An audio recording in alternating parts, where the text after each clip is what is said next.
Welcome back, everyone, to the deep dive.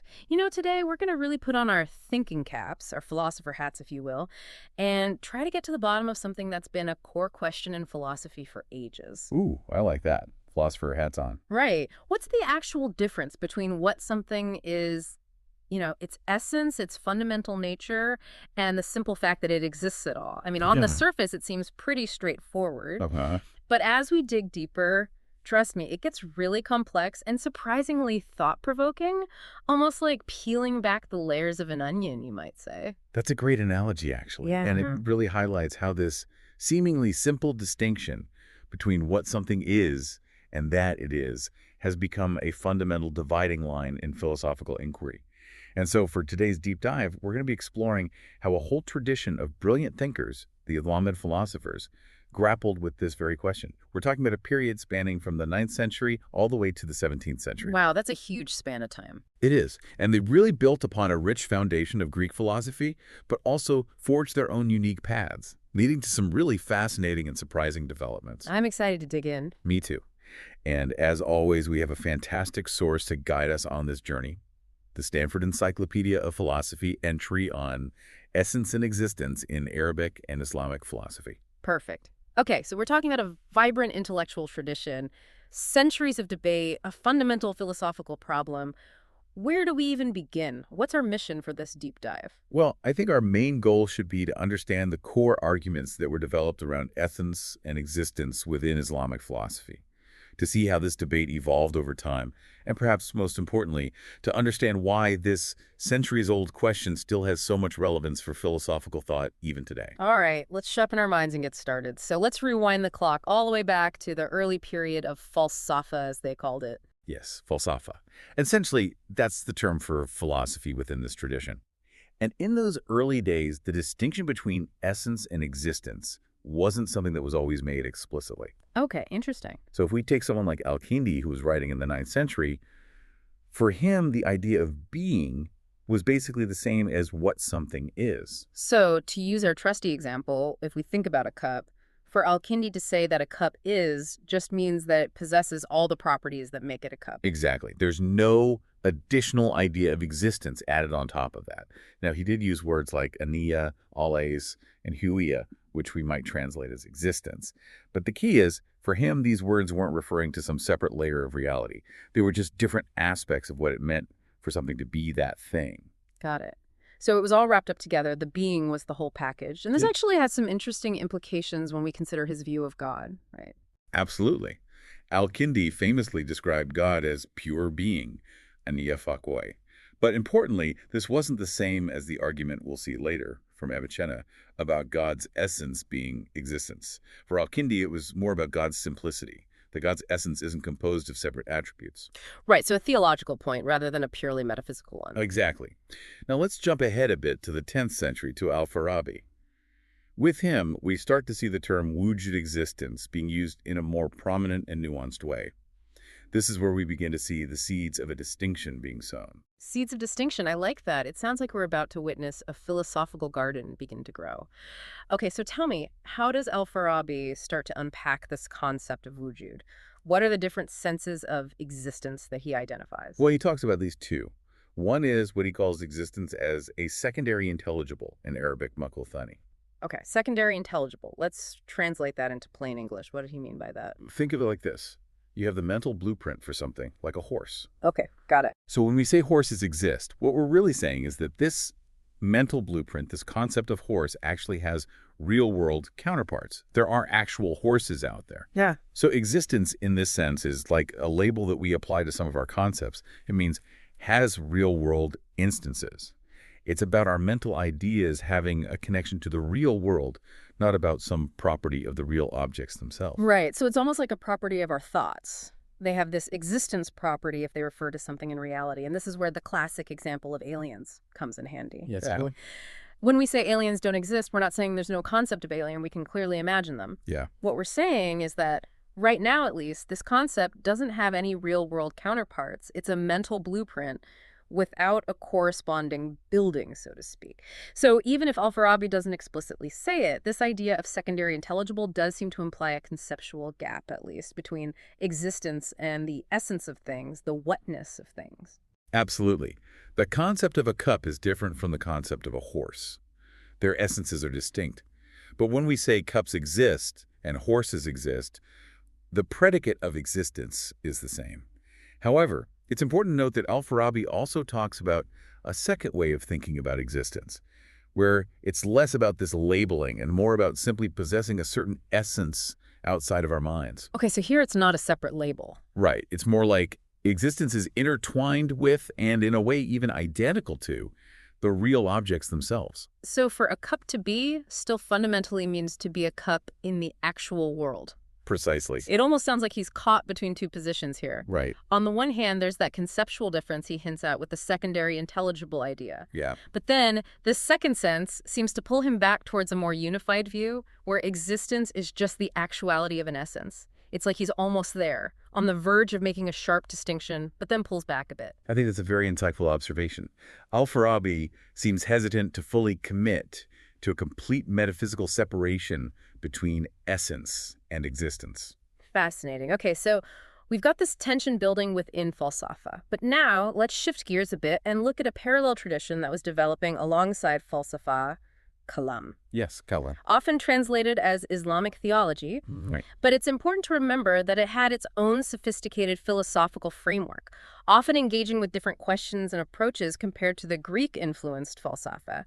And within Kalam, there were two major schools of thought that are super relevant to our discussion, the Mutazilites and the Asharites. Absolutely. And they had some really contrasting views on this whole issue of essence and existence. Okay, so let's start with the Mutazilites, specifically the Basran school. What were their key ideas? So the Basra Mutazilites developed this fascinating theory where they argued that objects, which they called dawat, actually had a kind of ontological status even before God bestowed existence wujud upon them. Hold on, so even before God created them. That's right. What did that even mean? It's a bit mind-bending, I know.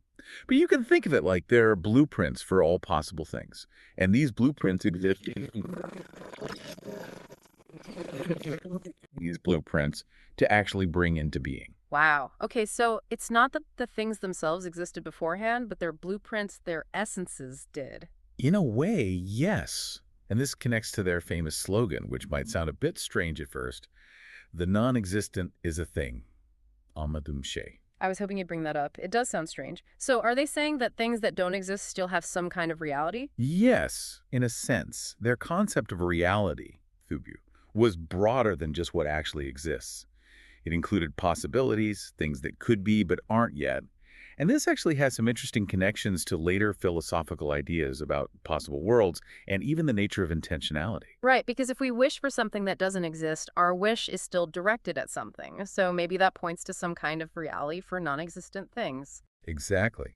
The source material actually points out some fascinating parallels between this Mutazilite view and the ideas of Maimonideanism. It's a school of thought that argues that we can have meaningful thoughts and intentions about things that don't exist, which suggests that these things must have some kind of being. It's a fascinating and very counterintuitive idea, isn't it? It challenges our basic assumptions about what it means to be real. Okay, so for the Mutazilites, the whatness of a thing, its essence, has a kind of priority. It exists, in some sense, even before it's actually brought into being. And this leads to their idea that being existent, Mawjud, is a kind of state that's added onto objects, not a fundamental part of them. Exactly. It's not intrinsic to the object, but comes from outside of it. Can you tell me a little more about their understanding of these states? I know they were big on categorizing different aspects of reality. Yes, absolutely. So in the traditional Kalam framework, you have the basic building blocks of reality called Jawahir, which are basically substances. Think of them like the fundamental ingredients of existence. Yeah. And then you have Araq, which are the qualities that inhere in these substances, like color, shape, or size. Like the redness of an apple or the roundness of a ball. Precisely. But then along comes Abu Hashim al-Juba, one of the key figures in the Basran school, and he throws a wrench into this system. He introduces a third category, afwal, which are states. And these are neither substances nor qualities in the usual sense. Okay, a third category. That's interesting. They're described as being neither existent nor non-existent, which sounds kind of paradoxical, I know. Maybe an analogy can help. Think of the state of being married. It's not like there's a separate entity called marriage that exists alongside the two people, but it's a real characteristic that applies to them by virtue of a certain relationship. So it's not a thing, but it's still a real feature. Exactly. And Abu Hashim offered other examples, like the state of desiring, which he said arises from the quality of desire, or the state of occupying space, which he considered inherent in substances. So how did the idea of being existent fit into this intricate system of categories? Was it a substance, a quality, or one of these mysterious states? That's the key point. For the Mutazilites, being existent, what they called kon majudin, was considered a state. It's not a fundamental substance. It's not one of the inherent qualities. It's this additional thing that characterizes an object but doesn't exist as a separate entity. Okay, so it's a state, which means it's not a thing in itself, but a way a thing is. Right. And they viewed it as extrinsic. It's not something that comes from within the object itself. Which fits their view of creation. Exactly. God is the one who bestows existence upon things. But the crucial point is that they didn't think there was some inherent existence entity within the objects themselves that God was somehow activating. Fascinating. So existence is this added feature, a state that characterizes an object, but not a fundamental building block of its being. Right. A very specific way of thinking about it. Okay, so now let's bring the Asherites into the picture. They were often a bit more, shall we say, conservative in their views. How did they react to all this? Well, the Asherites were pretty much opposed to this entire way of thinking. Not a fan of all these abstract categories. Not really, no. They strongly emphasized the absolute power of God and the total dependence of creation upon him. They argued that things had no metaphysical status whatsoever before God created them. Okay, so none of this blueprint stuff. Nope. For them, things were entirely dependent on God for both their essence, what they are, and their existence that they are. So a much stronger emphasis on God's creative power. Absolutely. And they were really adamant that only existent things are real. Right. So that Metazolite slogan about the non-existent is a thing, that was a hard pass for the Asherites. Exactly. There's no separate realm of potentiality or preexistence for them. So how did they deal with the intentionality argument? You know, the idea that because we can think about non-existent things, that must mean they have some sort of reality. They had a clever response to that. They said that we conceive of non-existent things on the supposition of their existence, ala takdir al-wujud. Now, the exact meaning of this phrase is debated, but the general idea is that our ability to think about something non-existent doesn't actually give it any independent reality. It's a mental exercise, a kind of hypothetical scenario. So just because we can imagine a unicorn doesn't mean there's a unicorn essence floating around somewhere. Exactly. And what about the Mutazilite idea of being existent as a separate state? Did they buy that at all? Well, that was a big nope. Even those Asherites who accepted some elements of the theory of states were totally against this idea of being existent being one of them. They argued that any apparent similarity in the concept of existence, when we say, for example, humans exist and cups exist, is purely verbal. It's just the way we use language, Yeah. not a reflection of some underlying reality. Exactly. So for the Asherites, essence and existence are fundamentally inseparable, both entirely contingent on God's creative act. Right. They're two sides of the same coin, you could say. Okay, so we've got these two very different approaches within Kalam. The Mutazilites with their pre-existent essences and states, and the Asherites with their emphasis on God's absolute power and the inseparability of essence and existence. Now, let's move on to the real heavyweight champion in this debate, Avicenna. His synthesis basically set the stage for all the discussions that followed. He's definitely the pivotal figure. Avicenna, or Ibn Sina, really took both the Philosopher and the Kalam traditions and forged his own path in the 11th century. And his key contribution, the thing that had the most lasting impact, was establishing a real distinction between essence and existence. And his central argument, which is surprisingly simple, was this really profound insight that kind of broke apart this unity that everyone had assumed before between essence and existence. Okay, I'm intrigued. Tell me more about this argument. It all hinges on this idea that we can clearly conceive of what something is, its essence, without necessarily knowing whether it actually exists. You know, we can imagine a unicorn, we can picture a mountain made of pure gold. Right. But that doesn't mean these things actually exist in the real world. Of course. So Avicenna's reasoning goes like this. If something is truly essential to something else, then we can't conceive of one without the other.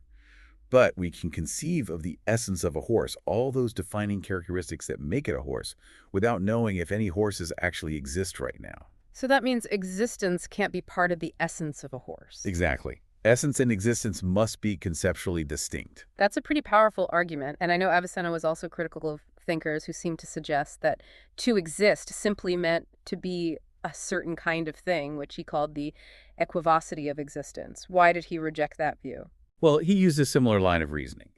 If to exist just meant to have a certain essence, then the statement horses exist would be the same as saying horses are horses, which is clearly not the case. There's extra information contained in the statement horses exist that goes beyond just the definition of a horse. Right, because it tells us that this concept we have, this essence, is actually instantiated in the real world. It's not just a mental construct. Exactly. So Avicenna makes a strong case for conceptual distinction between essence and existence. But it's important to note, as the source material points out, that he's not necessarily saying that they're totally separate entities out there in the world. Right, he's not going full Plato here with a realm of forms. Not quite. He still agrees with that Asherite intuition that in the realm of actual things, an essence only has being if it exists. He's not saying that essences are floating around somewhere waiting to be picked up by existence like the metasolites suggested. Okay, so he's threading a very fine needle here. He is. But he still has to deal with this issue of non-existent things. If only existing things are real, how can we even talk about things that don't exist? Right, that was the Mutazilites' whole point. Our thoughts must be directed at something. Exactly. And this is where Avicenna introduces his doctrine of mental existence, wujudini. Mental existence. I've heard of this. It's a bit of a brain twister. So how does this idea help him reconcile his views? The basic idea is that essences can have two modes of existence. They can exist externally in the concrete world, and they can exist internally within our minds. So when we think about a unicorn, even though there aren't any actual unicorns running around, the essence of unicorn still has a form of existence, but it's in our minds. Okay, so the essence exists in our minds as a concept, even if there's no corresponding thing in the real world. Exactly. And this allows him to kind of have his cake and eat it too. He can maintain this conceptual distinction between essence and existence, while also accounting for our ability to think about things that don't exist. It's a clever way to address that challenge. Okay, so essences can exist mentally, but then we get to this really fascinating and much debated idea of pure quiddity, or the neutrality of essence towards existence. It almost sounds like he's going back to the Mutazilite idea of essences having some sort of priority. I can see why you'd say that. But there's a subtle difference here. What Avicenna is saying is that if we consider an essence completely in itself, like horseness, just as horseness, stripped of any consideration of whether it's a universal concept or instantiated in a particular horse, or even just a mental image, then this essence has no inherent relationship to existence at all. It's neither existent nor non-existent. Exactly. It's neutral. It could be universal or particular. It could be mental or external. It could exist or it could not exist. It's open to all these possibilities. And this idea has been interpreted in various ways throughout history. Some have seen it as hinting at a kind of third realm where essences exist prior to and independent of concrete reality, kind of like that later medieval concept of esse essentiae. Right, the being of an essence. But as I understand it, most scholars see it differently these days, right? Yeah, the prevailing view is that this priority that Avicenna is talking about is more logical or definitional than ontological. Meaning it's about how we define and understand things. Right. So if we think about the essence of a particular horse, like Bucephalus, Alexander the Great's horse, we can conceive of this essence in itself. But it only actually has being, it only truly exists through its instantiation in Bucephalus. Okay, so it's not that the essence of Bucephalus is floating around somewhere waiting to be embodied. Exactly. The essential property is what would define Bucephalus, but that essence only comes into concrete reality. It only has being through its existence in that specific horse. Got it. So it's a subtle point, but an important one. Avicenna is making a clear distinction between the logical order of how we define and understand things and the ontological order of what actually exists. Okay, so that's essences in general. But when it comes to God, things get even more interesting, right? Because famously, Avicenna argues that God has no effect on essences themselves. For example, the number 4 just is even by necessity. God didn't make it that way. Right, and this actually connects back to his distinction between essence and existence. He makes a clear division between the causes of essence and the causes of existence. For created things, their essences are just what they are, and God's role is to bring these already determined essences into being. So for Avicenna, God is the cause of existence, but not of essence. He sets up a clear boundary there. He does, and this leads him to develop a whole modal framework where he distinguishes between necessary existence and contingent existence. Necessary existence, the kind that God has, means that your existence derives solely from your essence. So God exists because of what God is. Precisely.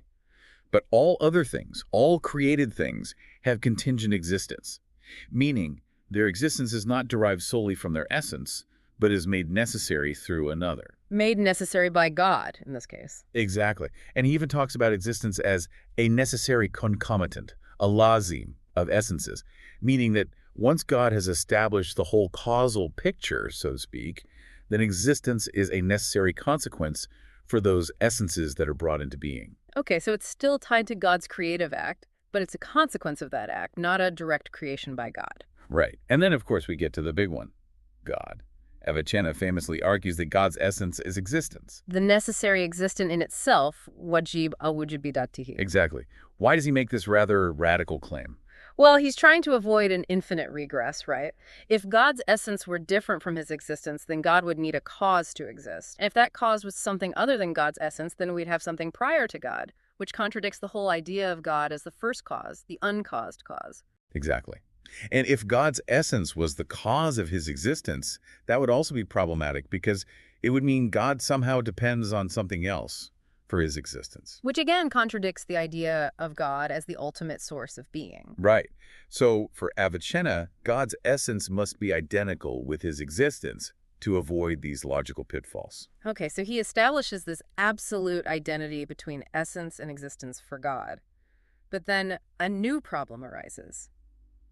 If God is existence, how do we distinguish God's existence from the existence of, well, everything else? It's not like God just has more existence, right? That's a great question. And this is where Avicenna introduces another important doctrine, the analogy or modulation of existence, tashkik al-wushut. Okay, modulation of existence. Break that down for me. It's a bit tricky, but basically it means that the word existence isn't used in a completely equivocal way. Meaning it doesn't have totally different meanings every time we use it. Right, and it's also not used in a purely univocal way, where it means exactly the same thing in every case. Instead, it's analogous. It applies differently depending on what exists. So the existence of a substance, like a rock, is different from the existence of a quality, like redness. Exactly. And the existence of a created thing is different from the existence of God. God's existence is of a higher mode, it's necessary and uncaused, and it's the very source of all other existence. So it's not a difference in the amount of existence, but in the way existence is possessed. Right. It's a gradation, a hierarchy of being. A fascinating idea. So this is Avicenna's big contribution. He sets up this whole system with a clear distinction between essence and existence, a special case for God, and this doctrine of the analogy of existence. And this really laid the groundwork for all the debates that followed. It did. And as the source material points out, one of the main things that subsequent philosophers questioned was Avicenna's assumption that a conceptual distinction between essence and existence meant there was also a real distinction out there in the world. They were essentially saying just because we can think about them separately doesn't mean they actually are separate. Right. That's a huge leap.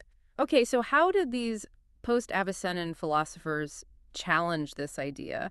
What were their main arguments? Well, they raised some serious problems with this idea of treating essence and existence as separate components, like Lego blocks that you can snap together or pull apart. Right, because if they're really distinct, then what about essence all by itself? Exactly.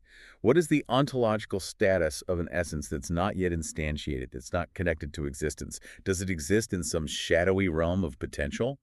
And if so, what kind of existence does it even have? This led to all sorts of infinite regresses, as philosophers like Omar Khayyam and Al-Bari pointed out. Right, because then you'd need a second-order existence to account for the existence of this essence and so on forever. And there's a similar problem if you try to think of existence all by itself. Does existence exist? It seems like you'd need another kind of existence to account for that, too. Exactly. It gets very messy very quickly. And Al-Surawardī, another incredibly influential philosopher, even turned Avicenna's own argument against him. You remember that conceivability test? Where you can conceive of the essence of something without knowing if it exists. Right. Well, Surawardī asked, if existence is really distinct from essence, Can we conceive of the essence of existence while doubting that anything actually exists? And if we can, doesn't that mean existence itself must have an essence, which then needs to exist, and so on? It's another infinite regress. Clever. He used Avicenna's own logic against him. So, as a result of all these critiques, many philosophers started leaning towards what's called conceptualism, Yes, conceptualism. which basically says that there isn't a real distinction between essence and existence out there in the world. It's more about how our minds categorize things. Right. So for the conceptualists, to exist basically means to be instantiated. It's a label our minds apply to those concepts that happen to have real-world counterparts. So, essence and existence are different concepts in our minds, but they ultimately refer to the same concrete reality. Precisely. They both point to the same thing, the huia, the thatness of something. Al-Suwardi famously described existence as a secondary intelligible.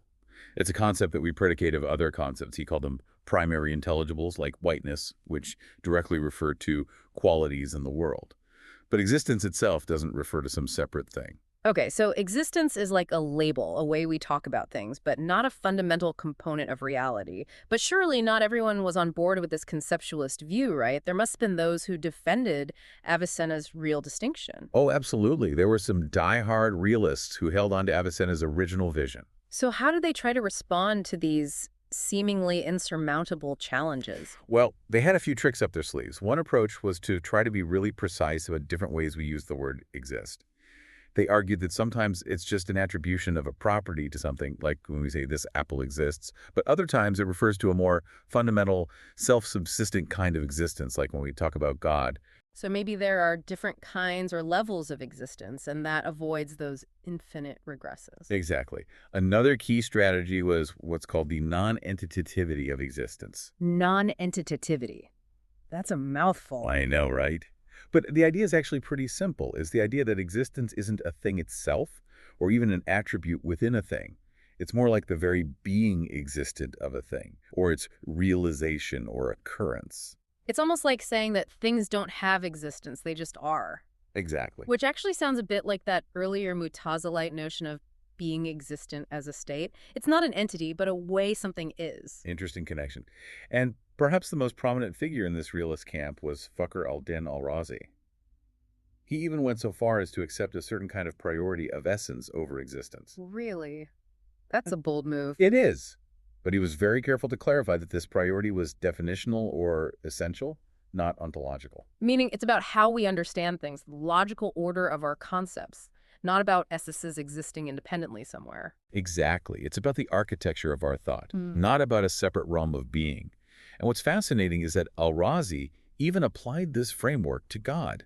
He argued that even for God, essence is prior to existence in this definitional sense. So even for God, there's a distinction, at least conceptually, between what God is and that God is. Right. But what makes God unique, according to al-Razi, is that God's essence is such that it necessitates his existence. God's essence is the cause of its own existence. A very specific kind of essence, then. It is. And he also advocated for the univocity of existence, which is the idea that the word existence refers to the same fundamental reality everywhere, including in God. So there's no hierarchy of existence, like Avicenna argued. Not for al-Razi. For him, any differences between things are due to their different essences, not to different kinds of existence. However, it's important to mention that this view, especially as applied to God, was a minority position.